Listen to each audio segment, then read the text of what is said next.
Hi friends, welcome to our channel smart editorial. और जैसा कि मैंने आपसे प्रॉमिस किया था, मैं आपके लिए ऐसे ही वीडियोस लाता रहूँगा। तो आज हम आपके लिए लेके आए हैं वीडियोस जो समांतर क्रम और श्रेणी क्रम है। जैसे हमने पिछले वीडियो में संयोजन सीखा था प्रतिरोधों का, आज उस पर न्यूमेरिकल कैसे सॉल्व किए जाते हैं तो वो हम आज आपको बताएंगे। तो देखिए, पहला क्वेश्चन दे रखा गया है कि 10 ओम तथा 5 ओम के प्रतिरोधों को समांतर क्रम में जोड़ा गया है। इस संयोजन का तुल्य प्रतिरोध ज्ञात कीजिए। तो हमें पहले ही बता रहा है कि 10 ओम और 5 ओम दो प्रतिरोध दे रखे गए हैं और इन्हें हमें समांतर क्रम में जोड़ना है और इसका तुल्य प्रतिरोध यानी कि इसका टोटल जो प्रतिरोध होगा वो हमें बताना है। तो हमने मान लिया R1 बराबर 10 ओम और R2 बराबर 5 ओम। और हमें पता है समांतर क्रम में जो तुल्य प्रतिरोध होता है उसका फार्मूला होता है 1/R बराबर 1/R1 प्लस 1/R2। अब इसमें अगर दो प्रतिरोध दे रखे गए हैं, अगर तीसरा प्रतिरोध भी दे रखा होगा तो हम यहाँ पे प्लस 1/R3 भी कर सकते हैं और ऐसे ही हम कई प्रतिरोध जोड़ सकते हैं। तो देखिए, हमने रखा 1/R1 यानी कि 1/R और 1/R1। R1 की वैल्यू हमें दे रखी है 10, तो हमने 10 रखा। R2 की वैल्यू रखी है हमें 5, तो हमने 5 रखा। अब देखिए, इसके जो ये हर हैं इनको हमें बराबर करना होगा, क्योंकि भिन्न को सॉल्व करने के लिए सबसे पहले उनका हर बराबर किया जाता है। तो हम पहले यहाँ पे देखिए ये 10 है और हमें यहाँ पे 10 बनाना है, तो हमने 2 से ऊपर नीचे यहाँ पे मल्टीप्लाई कर लेना है। तो यहाँ 1 हो गया, यहाँ 2 से 1 का गुणा कराएंगे तो 2 और ये 5 दूना 10 हो जाएगा। अब देखिए, हमारे हर दोनों बराबर हो गए हैं और जब हर बराबर हो जाते हैं तो हमें इन्हें ऐसे सॉल्व करना होता है, यानी कि 1 + 2 अपॉन हर एक बार लिख देते हैं। तो 2 1 हो जाएगा 3 और हर एक बार लिखा जाएगा यानी कि 10, तो ये आ जाएगा हमारा 3/10। अब देखिए, ये तो वैल्यू निकाल के रखी गई है हमारी 1/R की 3/10, लेकिन हमें R की वैल्यू चाहिए तो इसको पलट देंगे, इसको ऊपर कर देंगे, इसको नीचे, यानी कि इसी तरह 10 ऊपर हो जाएगा और 3 इसके नीचे आ जाएगा, यानी कि 10/3। तो चाहे आप R की वैल्यू 10/3 ओम रख लें या फिर इसको भाग करेंगे तो R की वैल्यू 3.33 ओम आ जाएगी। तो ये हमारा समांतर क्रम में जोड़ने का तुल्य प्रतिरोध आ गया। चलिए फ्रेंड, दूसरा क्वेश्चन देखिए। ये क्वेश्चन हमें फिगर वाइज दे रखा गया है और आप ये मान के चलिए कि ये क्वेश्चन यूपी बोर्ड में पूछे जाते हैं। तो आप इन पर ज़्यादातर हो सके जितने से ज़्यादा क्वेश्चन पर प्रैक्टिस करिए ताकि आपको अभ्यास हो जाए। मैं आपको हर टाइप का एक क्वेश्चन बता देता हूँ ताकि आप उस पर प्रैक्टिस कर लें और उससे रिलेटेड जितने भी क्वेश्चन हो वो सॉल्व कर लें। आप ये सॉल्व जरूर करिएगा क्योंकि यूपी बोर्ड में ये जरूर पूछे जाते हैं। तो चलिए, ये क्वेश्चन हमें दे रखा गया है, फिगर दे रखा गया और हमें कह रहा है ए व बी के मध्य तुल्य प्रतिरोध ज्ञात कीजिए। तो ये रहा हमारा ए, ये रहा हमारा बी। हमें इनके मध्य यानी कि इनका टोटल प्रतिरोध निकालना है। तो देखिए, फिगर के क्वेश्चन में आप सबसे पहले ये देखेंगे कि कौन सा प्रतिरोध श्रेणी क्रम में है और कौन सा प्रतिरोध समांतर क्रम में है, क्योंकि फिगर से ही सबसे ज़्यादा इंपॉर्टेंट यही होता है कि पहले फिगर देख के ये समझ लीजिए कि कौन सा प्रतिरोध श्रेणी क्रम में और कौन समांतर क्रम में है। तो उसकी पहचान कैसे की जाती है, मैंने पिछली वीडियो में बताया था कि जहाँ पे धारा का विभाजन हो जाता है वहाँ पर प्रतिरोध समांतर क्रम में होते हैं और जहाँ पर धारा समान रहती है वह प्रतिरोध श्रेणी क्रम में होते हैं। तो देखिए, मान लीजिए हमारे यहाँ ए पॉइंट से धारा चली और ये इधर गई और ये इधर गई, तो हम पहले इधर वालों को सॉल्व कर लेते हैं। तो ये धारा यहाँ से होती हुई गई, इसमें समान धारा आएगी, इसमें समान धारा आएगी, उसके बाद ये बहती हुई बी पॉइंट पर चली जाएगी। इसी प्रकार यहाँ से धारा आएगी तो इसमें समान आएगी धारा, इसमें समान आएगी धारा और ये बी पॉइंट पे आकर मिल जाएगी। तो इन दोनों प्रतिरोधों में धारा समान है और इन दोनों प्रतिरोधों में धारा समान है। तो हमने इनको मान लिया, इसे R1 माना है, इसे R2, इसे R3 और इसे R4। तो देखिए, R1 और R2 में धारा समान है, इसलिए ये क्या होंगे, श्रेणी क्रम में हो जाएंगे। तो हमने मान लिया R5, तो R5 जो होगा वो R1 + R2 के बराबर हो गया, यानी कि 2 + 2, R5 हमारा 4 आ गया। इसी तरह हम R3 और R4 ये दोनों भी श्रेणी क्रम में होंगे, तो इसको हमने इसका तुल्य प्रतिरोध R6 माना है और इसको भी हमने सॉल्व कर लिया, यानी कि R3 + R4 यानी कि 2 + 2 = 4 ओम। अब देखिए, यहाँ इनका टोटल एक प्रतिरोध निकल के आया R5, ये हमने लिख लिया यहाँ पर R5, और इनका दोनों का टोटल प्रतिरोध जो आया वो हमने लिख लिया R6। तो अब देखिए, यहाँ से धारा इस पॉइंट पे आई तो इसमें जाएगी तो धारा अलग और इसमें जाएगी तो धारा अलग, तो क्या होगा, अब R5 और R6 दोनों समांतर क्रम में हो जाएंगे। तो ये लिखा है अब R5 व R6 समांतर क्रम में होंगे, तो हमने टोटल प्रतिरोध को 1/R7 मान लिया। R7 मान लिया तो 1/R5 + 1/R6 हो जाएगा। अब ये दोनों प्रतिरोधों को हम समांतर क्रम में जोड़ेंगे जो कि इनका हर बराबर है, तो 1 1 मिलकर हो जाएगा 2/4। यानी कि अब उसी तरह से फिर पलटेंगे तो R7 ऊपर 1 नीचे, तो 4 ऊपर और 2 नीचे आ जाएगा। अंश को हर और हर को अंश में बदल लेंगे, तो यहाँ से 2 को जब 4 से डिवाइड करेंगे तो R7 हमारा 2 ओम आ जाएगा, जो कि हमारा इसका तुल्य प्रतिरोध होगा। चलिए एक क्वेश्चन और देखिए। इसमें क्वेश्चन में कह रहा है निम्न परिपथ में धारा I का मान ज्ञात करो। तो देखिए फ्रेंड्स, आप ये मान के चलिए कि ऐसा क्वेश्चन आएगा ज़रूर।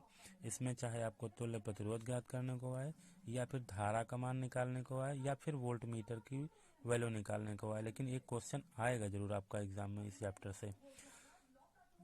तो चलिए इस क्वेश्चन को हम देखते हैं। ये रहा हमारा फिगर। इसमें 2 ओम के 2 प्रतिरोध दे रखे गए हैं और हमें वोल्ट मीटर की वैल्यू 2 वोल्ट दे रखी गई है।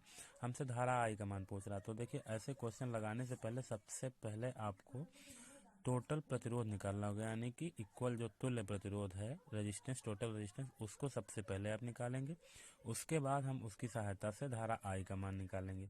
तो देखिए ये लगी है बैटरी, 2 वोल्ट की बैटरी। यहाँ से हमने इसको प्रेस किया तो ये धारा बहती हुई यहाँ पे आई, तो क्या होगा, इसमें धारा अलग जाएगी और इसमें धारा अलग जाएगी। तो ये इसमें देखिए दोनों फिगर में ये हमें धारा डिवाइड हो गई। तो जब धारा डिवाइड हो गई तो ये समांतर क्रम में हो जाएंगे।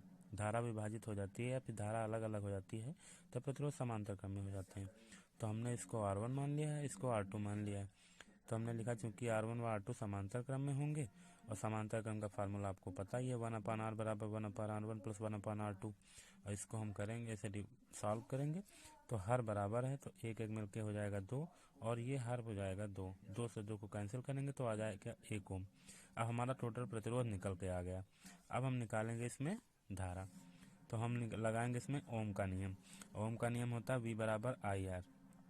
ये ओम का नियम मैंने पिछले वीडियो में आपको बाकायदा समझाया है, आप उसको जरूर देख लीजिएगा।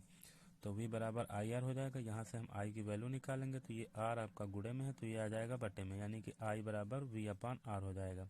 और V की वैल्यू हमें 2 दे रखी गई है और टोटल हमने R निकाला है 1 ओम, तो ये हम रखेंगे 2/1, यानी कि I की वैल्यू जो आ जाएगी वो 2 एम्पियर आ जाएगी, क्योंकि विद्युत धारा का जो मात्रक होता है वो एम्पियर होता है। तो हम विद्युत धारा का मान 2 एम्पियर लिखेंगे। तो फ्रेंड्स ऐसे करके हमने इस क्वेश्चन को सॉल्व कर लिया और इसमें धारा I का मान निकाल लिया। चलिए एक क्वेश्चन और दे रखा गया है। इसमें कह रहा है 4 ओम के 4 प्रतिरोध समांतर क्रम में जोड़े गए हैं, तो तुल्य प्रतिरोध ज्ञात कीजिए। तो हमें 4 ओम का प्रतिरोध दे रखा गया और कह रहा है 4 प्रतिरोध वो भी समांतर क्रम में। तो समांतर क्रम में नॉर्मल साइज को सॉल्व करेंगे, यानी कि 1/R बराबर 1/R1 plus 1/R2 plus 1/R3 plus 1/R4। तो 1/R बराबर R1 R2 R3 R4 सब की वैल्यू 4 ओम है। तो ये हम बारी बारी से रखते चले जाएंगे। हमें पता है इनका हर बराबर है, तो ऊपर वाले जुड़ जाएंगे, यानी कि 1 2 3 4, यानी कि 4/4। तो ये 4/4 हो जाएगा और इसको सॉल्व करेंगे तो ये हमारा टोटल प्रतिरोध जो तुल्य प्रतिरोध है वो 1 ओम आ जाएगा। चलिए अगला क्वेश्चन देखिए। इसमें लिखा है 1.5 ओम प्रतिरोध के तार में 1.5 एम्पियर धारा प्रवाहित करने पर तारों के सिरों के बीच विभवांतर होता है, यानी कि विभवांतर क्या होगा। तो मैंने आपसे पहले ही बताया था कि इस चैप्टर से 2-3 टाइप के क्वेश्चन आते हैं। एक तो आपका प्रतिरोध से रिलेटेड आता है, दूसरा धारा ज्ञात करने के लिए आता है, तीसरा आता है विभवांतर ज्ञात करने के लिए, और कभी कभी इलेक्ट्रॉनों की संख्या या फिर इलेक्ट्रॉन पर आवेश भी पूछ लेता है। तो उसके भी न्यूमेरिकल मैं आपको आगे सॉल्व कराऊंगा। तो देखिए इस क्वेश्चन में दे रखा गया है 1.5 ओम प्रतिरोध, यानी कि R बराबर 1.5 ओम का हमें प्रतिरोध दे रखा गया है और I भी हमें 1.5 एम्पियर ही दे रखी गई। हमें पूछ रहा है इसके बीच का विभवांतर क्या होगा। तो हम लगाएंगे ओम के नियम से, यानी कि V बराबर IR। V हमें निकालना है, I की वैल्यू हमें पता है 1.5 है और R की वैल्यू भी 1.5 है। तो इनका गुणा कराएंगे तो ये आ जाएगा 2.25 वोल्ट, जो कि आपका विभवांतर हो जाएगा। चलिए एक टाइप का क्वेश्चन और ये देख लीजिए। ये भी क्वेश्चन एग्जाम में आते हैं इसी चैप्टर से रिलेटेड। तो दिए रखा गया है 1 कूलाम आवेश में इलेक्ट्रॉनों की संख्या कितनी होती है, यानी कि हमें इलेक्ट्रॉनों पर संख्या बतानी है। तो Q बराबर हमें दे रखा गया 1 कूलाम और हमें इलेक्ट्रॉनों की संख्या बतानी है। तो हमें पता है फार्मूला होता है Q बराबर N/E। यहाँ से हमें N की वैल्यू निकालनी है, तो हम N की वैल्यू निकालेंगे तो ये E जो है गुणे में, गुणे वाली चीज़ हमेशा बटे में आती है, तो ये हो जाएगा Q/E। Q की वैल्यू हमें 1 दे रखी गई है और E की वैल्यू 1.6 × 10⁻⁹ होती है, जो कि गिवन होती है। ये वैल्यू आपको दे रखी गई होगी, क्योंकि ई की जो वैल्यू होती है यानी कि एक इलेक्ट्रॉन पर जो आवेश होता है वो 1.6 × 10⁻⁻19 होता है। तो यहाँ से हम दशमलव हटाएंगे तो ऊपर एक जीरो बढ़ जाएगा और ये 10⁻⁻19 ऊपर जाएगा तो ये प्लस में हो जाएगा। जब भी घात को आप चाहे अंश को हर में ले जाइए, हर को अंश में ले जाइए, तो घात का जो निशान होता है वो बदल जाता है। तो यहाँ पर हर में से हम अंश को ले गए तो ये 10⁻19 हो जाएगा और इसको भाग करेंगे 16 को 10 से तो 6.25 × 10⁻18 इलेक्ट्रॉन, यानी कि n की जो वैल्यू आ गई है वो 6.25 × 10⁸ इलेक्ट्रॉन हो जाएगी।